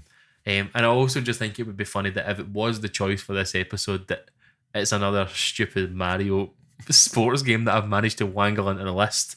But then I thought about what are the FIFA games that I played? And before I came here tonight, I was like, I honestly can't remember anything changing in FIFA. But then it did. There was one moment in the FIFA series where I remember it changing everything. And it introduced something into the game that, for its time, I still try and do it now. Okay. And it introduced first touch mechanics. Right, okay. You could flick the ball any way. You get a pass, you flick it any way. You can flick it over your head and score volleys, which I done all the time. It had Big Paddy in the front of the box. Big Paddy V. And it's FIFA 2005. Now, don't ask me to tell you anything more about it because for love nor money, I cannot tell you. I think Shevchenko's in the front of the box as well. Interesting. And somebody else, I think it's... I have no idea who it is. Some Spanish guy, but Paddy V's on the box art. I want to say David Villa, but it's not David Villa. Morientes. It's Morientes, yeah. But I just remember that taking over my life, the first touch thing. I just remember the change in it and like when you first got into the tutorial play that showed you how to do it. But it could have been any PES around that time. It could have been International Superstar Soccer because I remember playing it with my brother. It could have been ISS. Aye, it could have been that ISIS. But to be honest with you, I honestly, because I think that had jumpers for goalposts in one of them as well. I think it might have been PES. But to be honest with you, these games are eventually they all just meld into one. I wish there was more iterations that I could reasonably remember. But the only game I can remember playing PES wise was like 2000. I think I had Thierry Henry in the front cover. It was blue. Aye, there was 2. So that would have been 4. 2000. That one. So that I can remember playing that. But apart from that, 4 came out the same year as FIFA 2005. right, okay. And was a considerably better game as well. I disagree. This is I've really enjoyed kind of going back on this week. Mm-hmm. So obviously, just to clarify, your picks FIFA 2005. 2005. Go for it. 2005. Okay. So, which is interesting. When we think about, we just talked about there today about all of the annual releases stuff and all that, but I feel like back in this period we're talking about, football games, they were annual releases, but they were more likely to shake things up. And if they stuck with something just for a few years and they shook it up again, now FIFA comes to mind. I remember FIFA got top of the league again, 2009, right? FIFA 09, that was the one where because it went through a lot of years of muck, right? 2009, it shook things right up, and everybody's like, you need to play FIFA. Like, this is absolutely fantastic, this game. And I remember everybody, that was when the pendulum swung. You know what I mean? The aficionados went from PES and they went to FIFA at that point. For me, my honourable mention this week for it, it's been good just to really dig into it as to why of it. You really got to pitch and sell this, because it's just like, if you're not playing football games, it's like it's just another football game. On you, yeah. It's more than that. My honourable mention is PES 2016. Right? I remember you buying this and playing it forever. Honestly, cards on the table, this easily could have been my number one pick. I think this entry released at a time when FIFA was top dog. Aye. But it was starting to show its age a bit after a good 6-7 years being number one. Like all was good. Was this Fox Engine? Fox Engine, and it had Neymar on the front cover. Nice. What do you call him? Is that Murata? Murata as well, yeah. So FIFA was kind of starting to stagnate a bit, but it's still top dog. I mean, by stagnate, you're talking about it's like a 8.5. PES 16, easily a 10 for me, but it was the lead up to it, and the years going leading up to it. I think it was when about PES 2013 they started to shake things up. So it was a culmination of it, and it was this murmuring that PES was back, but you know, at that point you're like, nah, like I'm just sticking with FIFA, and you're not giving it a chance. Right? That was me. That was you. But then it all came together beautifully. PES 2016. The gameplay, I can still remember the first time playing it. It was just, I was so shocked at how good it was, and it was even like your opposition AI. The games felt dynamic and fluid. The passing was so crisp. The shooting, everything about it was just like, this is what I'm needing, because FIFA was feeling really sluggish. Yeah. Whereas PES 2016 engaged you in a way that I hadn't been engaged since like my top pick this week. And easily one of the best football games I've ever played since my main pick. Yeah. I've always felt like with PES in that time, all the characters were tall. Like they all felt really tall and like too fast. That's the thing. No, it was the same with like FIFA though. It was like all the like everybody felt dumpy and the letters weren't right in the back of the tuts and everything just looked weird and stretched. I totally get it. Globby. I think one of my biggest issues with PES around that time, because I think I tried to buy one of them around those years, and it was also you had to download like a document to get like the correct names and the correct shirts and like different things like that. It's part of the PES culture, I will admit, and that's the downside to it, which is the licensing things. That became kind of part of the fun of the like every year, and I actually really enjoyed going in there. And I would spend like the first like day with a new PES. I'd sit and tweak it, but that's what you do if you're into that gameplay and you're into that world. Then you know you do that. Oh, there is more, which is directly linked to my first pick. But the thing is, it pains me a bit thinking about PES 2016 because we were all kind of sleepwalking in this FIFA days, and PES 2016 was light years ahead of any other football game that was on there, because I had the sad thing is I played both of them that year. I still was like, okay, going in between the two, so I'm pretty safe in saying that, but it was light years ahead of anything FIFA had put out. but not enough people had played it and appreciated because the damage was done. Yeah. Like they were number 2 and about to go into obscurity a few years later at that point. FIFA, the only thing it had over it was the licenses. Yeah. That was that, and that does hold weight. It does hold weight. I can't deny it doesn't. But again, that game proved to me that the graphics in that effectively are skin deep. You know, it was the pure. You went to PES for the gameplay, you went to FIFA for the licenses, and that's kind of where it settled. But PES 2016 honorable mention. But my main pick has to be Pro Evolution Soccer 5, which is the one after the one that you were talking about, which also featured Henry on the front That might be the one. cover. That may be the one I'm thinking of. Let me see. I've said it before this podcast, but I mean, this is the Mac Daddy. It really is the. It's got the good king. Arsenal kit, so it must be the one. It's him and John Terry in the front. Yeah, that's the one. I remember facing that off. one. Yeah. Some might say PES 6, right? And they're wrong.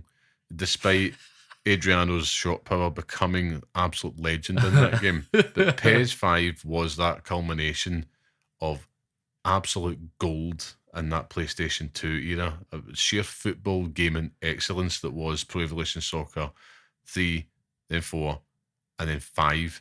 They were cooking, and it was unbelievable. I had lost countless weeks, months to my life just playing Master League, crafting my perfect team, and you've got like legends like Menanda, Castolo, Ettore as well. You just had to be there. Like it was one of those ones that this game was life. It was perfect. You talk about the edit mode. I remember doing a Master League with Aston Villa of all teams, right? Just because I thought, right, I need a crap team to kind of build up, and I'm not going to go like a big one. So you import the kits and stuff like that. But every new season, I would create my own like home kit using the stuff and all that. I remember doing that myself. And it just made it feel fresh. And you're talking about like 10 seasons or something going by. Retiring players that you've went through this journey with, winning their version of the Champions League. It was before they had all that, and it was sensational. I know back then, if you were playing FIFA over that, people would probably look at you as if there was something growing out your head, because it was just like Pro Evo was the da. It was everywhere. It was the da. And you chuck in playing with your friends, so that was the real icing on the cake. So many days, so many nights playing just tournaments together. And the thing that always got me, where I grew up in Glasgow, I always have this really distinct memory in my head of kind of going round to, that you always had pals you were kicking about with. I was going round there to my friend's at the time house, and he was a couple of years older than us. So we also had like him, myself, another couple of our friends, and the local weed dealer just sitting there, just absolutely like spanking all of us at PES, because it's just like he's done nothing else all day. But I'll never forget it, because he's sitting in this like white trackie with the chains and all this bling and stuff on, and he's just absolutely minted at PES, because that's all he does all day, bar that and selling weed. But it was just amazing. It tossed any FIFA out the window, past or present. That's 11 out of 10. Best football game by a country mile. Give it the Ballon d'Or. The streets will not forget this one. That's my pick. I think it is. It's iconic. Like the Master League stuff alone. Just thinking about those characters, thinking of the characters, thinking about those players, Castolo and all that. Oh man. There was one of my friends, because you could create your own club as well. He used to do that as well, and he would spend countless hours, and he's not a gamer, not a gamer at all, but he had a wee PS2 Slim, and he would just play Master League endlessly. All the time. There was something always hilarious about going to check out like players on other teams as well. Like going to like Celtic and you see Neil Lemon. It's like it's so stupid, but it's just hilarious. Like the Ronaldinho. Like, it's almost there, but it's always a wee bit off. But I cannot disagree. PES was a moment in time. It was, and it felt special. It was like we didn't know how good we had it back then. And obviously, the football games now, presentation and that's light years. But gameplay wise, I still miss it. And even though we take things for granted, like you can move in 360 degrees now, you could do that back then in these PS2 games. That was an innovation in itself. Yeah. But damn, like just the amount of memories just playing against your friends, perfecting your kind of style of play with Master League. Oh man, it was good. It was good times. So yeah. It's also just good to finally get you to get a Pro Evolution Soccer game on the list. I'm delighted. After you were robbed the last time, so. Well, congratulations to Pro Evolution Soccer 5. You're the next edition on our list because, thoroughly deserved. Get an emulator. Aye. Get it played. I shouldn't be endorsing that, but bugger it. It's that good. It's that good. Get a Steam Deck. Get an emulator. Play Pro Evolution Soccer 5 and thank us later. But yeah, no, well done. Well done. God damn, Konami used to be good. They used to be so good. I think they're coming back. All this stuff from Metal Gear Solid Delta. Don't get me started because this could go on for the next 4 hours. But next time, baby. all the stuff from Metal Gear Solid Delta has me frothing at the taint. Well, I am dying. What a turn of phrase. And on that brings us to the end of this week's podcast. So thank you once again for joining us. And if you like what you hear and enjoy the podcast, leave us a wee 5-star review. It helps us out and it makes a big difference. Test Time Scott, where can people find you online if they want to engage and listen to you froth about Metal Gear Solid 3 Delta? Llamaman91 is the place to be. I am on there talking about Metal Gear Solid quite a lot actually, so come say hello and 1v1 me on Rust. Excellent. And you can of course find me online at Carmelite. Come say hello anytime. And absolutely, we cannot forget, a massive thank you to our producer and the music man, the very talented and handsome Mr. Sean Murray, who I am buzzing to get him on the podcast. Is he confirmed yet? Not yet. Let's keep them on their toes. Keep them on their toes. But it's going to be. I want to be off my toes. No, don't worry, you'll be off them soon. But I'm really looking forward to that. It's going to be a special time to get Sean involved on here. And of course, you can listen to the next episode on all major podcast platforms or follow us on Twitter at Pixel_Parents. And of course, do what Colonels did, write to us at pixelparentspodcast@gmail.com. And also, sorry, just to interrupt Liam, because I know he's got his groove on, but keep an eye out on Twitter because I'm going to randomly start streaming horror games over the October season. So keep an eye out, Pixel Parents on Twitch or something like that. I'm sure you can tell me if that's right or not. But I'll talk and then pretend that you've not told me what it is. But I'll put a wee post up just to say that it's happening, so you can check us out. Put up a schedule. You'll see it all over Twitter. It won't be scheduled. It'll be when I can be asked. Because it's just it is what it is. Like, but wow, it's this episode has been chaotic, absolutely chaotic. It's the pressures of parenthood, podcasting, and professionalism. We never promised that. It takes its toll. But I'll definitely be on there doing a few things. I can hear Link. Yeah, I'm on Twitch just now, just trying to just get that handle down. But if you search Pixel Parents on Twitch, you will find us. We're at Pixel_Parents. There you go. Twitch.tv/Pixel_Parents. Yeah, I'll jump on there a few nights. And obviously, we stream all the time. That's how we know it off by heart. I was actually streaming last night, but my Xbox never done it properly. So I was streaming Dragon Age Inquisition and saying hello to folk, but I forgot to do it from the account because I can't change it on my Xbox. So I need to have a look at that. But that's something for another day. Yes, we'll keep posted on our socials. We'll put up more news on our spooky streams coming soon. You can sit and watch Scott absolutely pat his shants playing some scary games. But until next time, stay safe, stay sane, and thanks for listening. Trademark frothing at the taint.